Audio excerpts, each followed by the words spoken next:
Сайн байна уу? Ирсай сугийн заяа мэдчилж байна. За өнөөдөр та бүхэнтэйгээ маш сонирхолтой сэдвээр ингээ ярилцъя гэж бодож байна. Орчуулан хүргэж байна. Авахгүйхийн ухаанаар хандна уу? Одоо 2024 он дуусч байна. Энэ оны сүүлийн сар болох 12 сарыг хэрхэн өнгөрүүлэх талаар олон хүн бодож байж магадгүй юм аа. 12 дугаар сар жилийн хамгийн чухал сар юм. Юу ч болсон төгсгөл нь сайхан байвал түүнийг зөв хийсэн гэж хэлж болно. Энэ сар бол жилийн төгсгөл буюу эх 2025 оны суур тавих цаг хугацаа юм. Тиймээс та санхүүгийн хувьд азтай байхын тулд 12 сарыг амжилттай сайн дуусгах хэрэгтэй. Хүн бүр 12 дугаар сард өнөөдрийн миний ярих зүйлээс 1-2-ыг нь чамаагүй хэрэгжүүлээсэй гэж хүсэж байна. 2024 оныг сайхан дуусгахын тулд 12 дугаар сард хүнд өгч бас авах хэрэггүй зүйлсийн талаар та бүхэнтэйгээ хуваалцъя. 1-р бусад мөнгө зээлэхгүй байх. 12 дугаар сард он дуусч маш их мөнгө зарцуулдаг. Ийм нөхцөл байдлаас болоод энэ сард мөнгө зээлэх хүн цөөнгүй байж магадгүй. Гэхдээ оноо сайн дуусгах хэрэгтэй учраас бусдад хизээч мөнгө зээлж болохгүй сар юм аа. Хэрв ийм зүйл тохиолдвол та жилийн үлдсэн хугацаанд санхүүгийн азаа төдийгүй ирээдүйн эд баялагынхаа азад санаа зовхоос өөр аргагүй нөхцөл байдалтай тулгарна. Тиймээс эртээр үеэс өвөг дээдсүүд жилийн эцэст мөнгөтэй холбоотой зүйлд маш болгоомжтой ханддаг байжээ. 12 дугаар сард олон зүйл орж ирэх тусам сайн бөгөөд халааснаас аль болох бага зүйл гаргал үлзийтэй. Иймд жил бүрийн 12 дугаар сард болж өгөл бусдад мөнгө зээлэхгүй байхыг хүсье. Мэдээжийн хэрэг нөхцөл байдлаас шалтгааллах зүйл байж болно. Хэрвээ зээлсэн тохиолдолд өгсөн мөнгөө зохисоор нь хүлээн авахгүй байх магадлал өндөр байдаг тул зээлхээс өмнө үүнийг анхаарч эд хөрөнгөө хамгаалаарай. 2-р давс бас энэ сард бусад өгч болохгүй зүйлийн нэг. Эртээр үед бидний өвгдөөц давсыг үнэхээр дээдэлдэг байсан тул эд баялагын нэг төрөл гэж үздэг байжээ. Гэрийнхаа үүдэнд давс тавьбал ас нэмэгдэнэ гэсэн үг бий. Мөн гэрте орохоос өмнө давс цацснаар гэрт муу зүйл орохоос хамгаалдаг гэж үздэг. Гэр бүлийн санхүүгийн урсгал тааруу үед давс нөөцлөх хэрэгтэй гэж ядаж нэг удаа сонссон байхаа. Олон айл давсаа ваар шиг аяганд хийж үүдэндээ тавьдаг. Азгуйтж муу зүйл тохиолдвол давс нь илүү хурдан чиглэг булангартай болж хуурна гэдэг нь мэдээжийн хэрэг хөрөнгө мөнгө эд баялагийг илтгэдэг учраас юм аа. Тиймээс давсыг бусад өгөх нь сайнгүй.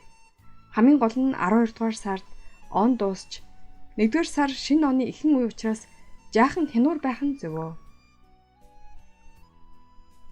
3-р бусад хурд үзүүртэй зүйл өгөх хэрэггүй. Утга шиг хурд зэрэмтэй зүйлийг бусдад өгөх тийм ч сайн бэлэг бишээ. 12 дугаар сар салхитай маш хүйтэн улирал. Ийм үед эргэн тойрныхоо хэн нэгэнд хурд зэрэмхтэй бэлэг өгөх нь тэр хүнтэй харилцааг тань таслаа зогсохгүй. Цөрөг шүүмжлэлийг дагуулдаг.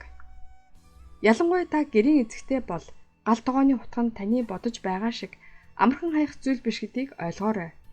Зүгээр хаяхын оронд хэрэгтэй хүнд нь өгчгөл дээр гэж бодоод юу ч бодолгүй өгөх тохиолдол бий. Гэвч хурд үзүүртэй учраас хаяхад хэцүү зүйл байсан ч гэртээ зорилгоо биелүүлэхээ болсон бол зүгээр л хайсан дээрээ. Үүнтэй адилаар аях тавг бэлэглэх талаар бодож магадгүй. Эдгээрийн дотроос хагарч цуурсан бол өөр хүнд өгөхгүй байх нь дээрээ. Хамгийн гол нь энэ нь миний хувь заяан сөргөөр нөлөөлж хүмүүсийн харилцаанд маргаан үүсгдэг. Ашиглагдаагүй онгойлгоогүй аяг тавг будаа агшаагч нь мэдээж зүгээр. Миний гар хурж амжаагүй эдгээр зүйлс нь шин бөгөөд эрч хүч энерги хараахан хүргэж амжаагүй байгаа тул миний аз хувь шиг тийм ч их нөлөө үзүүлэхгүй. Цагаан будаа нь мөнгө элбэг дэлэг байдлыг бэлэгддэг бөгөөд эртээр үед энэ нь мөнгө шиг чухал зүйл байсан. Тиймээс будааны сав зэрэг хоол хүнс хадгалах зүйл бол эд баялагын азтай гүн холбоотой байдаг. Үүнийг бодлого өөр хүнд өгчихвөл нэг жилийнхээ үлдсэн хөрөнгийг явуулчихлаа гэсэн үг. Оны төгсгөл маш чухал учир энэ цаг үед та ирээдүйн баялагынхаа үрийг бусдад өвлүүлэн үлдээж байгаатай адил зүйл учраас хэрлэж байсан аяг тавг будаа агшаагчаа бусдад өгөхгүй байхыг анхаарна. 4-р эрч хүчээ бусдад харамгүйгээр бөөг. 12 дугаар сард өөрийн энергийг хэтрүүлэн хэрэглэхгүй байх, хэн нэгэнтэй уулзсан ч бүх хүчээ нэг хүнд зориулахгүй байх нь дээрээ. Энэ сард он дуусч байгаа учраас оныг сайхан дуусгах нь чухлаа. Тиймээс энэ үед олон хүмүүс шинэ жилийн баяр, уулзалт, үжлэг гэд нэг их уулзаж байгаа хүмүүстэй уулздаг. Энэ үйл явцад эрч хүчээ бусдад байн хуваалцдаг бөгөөд энерги алдах нь амархан байдаг. Гэвч цаг завгүй байх тусам эрч хүчээ хэмнэж хэд ачаал өгөхгүй байх нь чухлаа. Элдв уулзалт баяр цэнгэнээс болоод ядарч сулдвал эрхчлэлийн бэлтгэлээ сайн базааж чадахгүй байх магадлалтай. Хамгийн гол нь энэ үед нэг зүйлд хэд их анхаарал хандуулж хэд автагдахын оронд бүх зүйл эцэстээ бүтнэ гэж эргээр бодож аль болох хөнгөн байхыг хичээгээрэй. Бизнес бүтлгүй явцгүй үед ч их санаа зовж шаналхын оронд болно бүтэн биелнэ гэсэн эерэг бодлоор хамгийн гол нь дотоод сэтгэлээрээ тайван амгалан байж чадвал эцэст нь амжилтанд хүрнэ. 5 дугаарт 12 сард муу чанаргүй хоол хүнсийг бусдад хуваалцахгүй байх нь чухал. Бие махбодод ашиггүй хэрэггүй хоол хүнсийг бусдад хуваалцах нь сайн зүйл биш ээ. Жишээлбэл энэ хэд цочромтгой, хүнд, хурц, шимс тэжээлгүй эрүүл ахуйн шаардлага хангаагүй хоол хүнс юм аа. Ийм хоол хүнсээс зайлсхийхээ мартуузай. Жилийн сүүлээр муу хоол хүнс идээд бие муутгавал нэг жилийн турш цугларсан хамаг аз хувь шиг чамайг аяанда орхин одноо. Эртний үгдээс ч хоолндоо маш болгоомжтой ханддаг байсан. Эрч хүч энерги алдвал санхүүгийн хувьд ч асар их бэрхшээлтэй тулгуурдыг мэддэг байсан учраас юм аа. Тиймээс хүн бүр 12 дугаар сард муу хоол хүнснээс татгалзаж, шим тэжээлтэй, бие махбодоо хамгаалсан хоол хүнсийг идэж байгаарай. Ер нь заавал 12 сарч гэлтгүй. Зөв хооллоход анхаарах нь чухлаа. Муу хоол хүнсэд арх дарс, шарсан хайрсан, хүнд хурц хоол хүнс, их чихэрлэг хүнсэн бүтээгдэхүүн ундаа зэрэг орноо. Өвөл болоход бидний биеийн хүч маш сул болдог. Энэ үед ханиад тусах нь амархан байдаг. Иймд хүн бүр биеийнхээ нөхц байдлыг ажиглаж, шим тэжээлтэй эрүүл хоол хүнс хэрэглэх нь энэ оныг эсэн мэнд давж, эх оны аз авшааныг хүлээн авахд бэлтгэх хамгийн сайн арга юм аа. 6 дугаарт 12 дугаар сард бусад муу хэлэхгүй байхыг хичээгээрэй. Үүний оронд аль болох олон удаа баярлалаа гэж хэлэх нь зөвөө. Хэлэх тусам тэр хүнд ч танд сайн зүйл тохиолдно.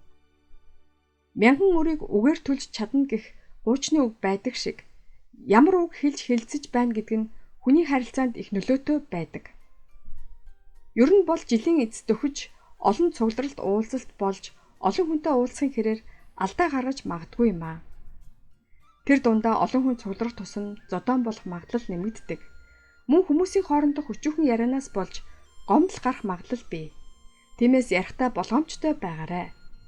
Энэ сард ч гэсэн аз жаргалтай байж уулзсан хүмүүсээ баярлуулахыг хичээгээрэй гэж зөвлөж байна. Азаа томруулъя гэж бодож байгаа бол хэрэгжүүлээд үзээрэй. 12 сарын хүйтэн цаг агаарт биеийг даарч бэрж, сэтгэл зүйн хувьд ч тайван тогтворгүй болж, гомдлох хүмүүсийн тоо нэмэгддэг. Тиймээс ийм үед усын сэтгэлийг зовоосон зүйл ярилгүй, харин талархал, магтаалын үг, эерэг сайхан зүйл ярих дадал зуршилтай болох нь зүйтэй. Хэрэг та эргэн тойрныхоо хүмүүст талархаж, сайн үйлс хийхээ мартсан бол өнөөдөр тэдгээр хүмүүст баярлсан сэтгэлээ чөлөөтөө илэрхийлээрэй. Хайр илэрхийллээ харамгүй дамжуулаарай. Үүнийг хийх мөчид сэтгэл танд бүлээндүл асаж аз жаргалыг мэдэрнэ. Бусад сайхан үгс илгээх нь таны амьдралыг өөрчлөх агуу хувьшигтэй байдаг шүү. 7 дугаарт 12 дугаар сар санаа зовнилоо бусдад бүх хуваалцаарай. Ингийн тул санаа зовнилоосоо ангижирч сайн унтаж амрахад цагаа зарцуулах нь зүйтэй. Маш их санаа зовдөг хүн бусдыг бас зовоодог. Энэ сард ийм зүйл тохиолдохоос болгоомжил. Хамгийн гол нь санаа зовнилоо эргэн тойрныхоо хүмүүст түгээхгүй тулд санаа зовнилоо арилгах арга замыг туршиж үзэх нь чухлаа. Амрах энгийн аргуудад бясалгал эсвэл гүнзгий амьсгал орноо. Унтахынхаа өмнө энгийн бясалгал хийж эсвэл гүнзгий амьсгалж гаргаж байгаарай. Бясалгал гэж сонсоход хэцүү мэт санагдаж болохч үндэ маш энгийн. Бие сэтгэлээ тайвшруулж, тавтай байрлаж суух эсвэл хэвтэж, нүдэн анаад гүнзгий амьсгал авч удаан гаргана. Өөрийн оюун ухаан бодол, ухамсартай төвлөрөх хэрэгтэй. Маш их зүйл санаа зовж шүн удаж чаддгүй хүмүүс олон байдаг. Орой бүр бясалгал хийх юм уу? Гүнзгий амьсгаа авч гаргаж хэвшвэл таны бие аяндаа гүн орсноо. Тиймээс ундынхаа өмнө чимээгүй тайван байх цаг гаргаж өдрийн ядаргаагаа тайлахын тулд гүнзгий амьсгаа авбал ая тухтаа унтаж амрах боломжтой тул заавал туршаад үзээрэй. Өнөөдөр та бүхэнд 12 дугаар сард бусдад өгч авах хэрэггүй зүйлсийн тухай болон энэ оноо сайхан дуусгахын тулд юу хийх ёстой зүйлсийн талаар ярьлаа. Ирэх жилд нь аз жаргал сайн сайхан бүхнийг хүсэн ирвэё. Үнийг дахин сонсох тусам таны амьдралын ухаалаг азтай байдал улам гүнзгийрэх болно. Баярлалаа. За дуслаа. Танд энэ бичлэг таалагдсан бол хайртай дотны гэр бүл, найз нөхөд сонсоосоо гэж хүссэн бүхий л хүмүүстээ түгээгээрэй. Баярлалаа. Та цаг хугацаанд нь амьдралдаа хэрэгтэй бас сонирхолтой мэдээлэл хүлээн авъя гэвэл subscribe-ийг дарж минь YouTube сувагт бүртгүүлнэ үү. Мөн лайк дараад хэрэгтэй хүнд нь шеэр хийж цааш түгээнэ үү. Баярлалаа.